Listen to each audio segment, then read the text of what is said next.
It's finally returned. A long time ago I made a video showcasing the rapid Suncharge technique, which lets you sweep through mages and ultras in a second, and the Warlock Sunburst melee with Brimstone build, to rain orbs for your team. While these two builds are quite different and require different classes, they both have something in common: they are greatly enhanced by the right modifiers. I mentioned that any combination of the Brawler, Airborne and Solar Burn modifiers turn these builds from very good to outstanding, and in the Heroic Strikes this week, we have Solar Burn and Brawler. So what does this mean? Well, you can kill strike bosses in mere seconds with the rapid Suncharge technique, letting you clear strikes far more rapidly to stock up on skeleton keys. Since most of the bosses in Destiny are giant, bulky targets, it's fairly easy to line them up for a Suncharge spam. If you'd like to learn more, I'll link the original Suncharge videos and tutorial in the description. Now, while it's incredibly fun to melt bosses this quick, I get that it doesn't really play into the current strike scoring system too well, as some strikes require you to kill all the ads that spawn around the boss to achieve the gold medal, forcing you to keep the boss alive for much longer than necessary.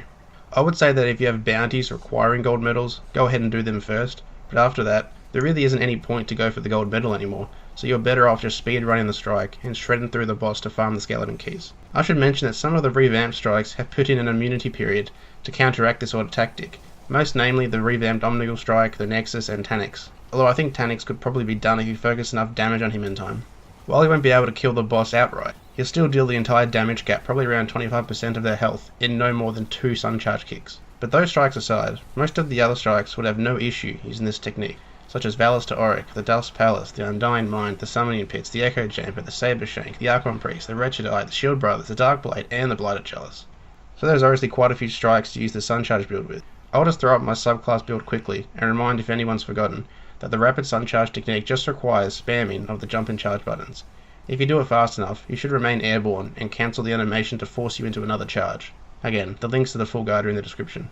Okay, so moving over to the Sunburst and Brimstone build.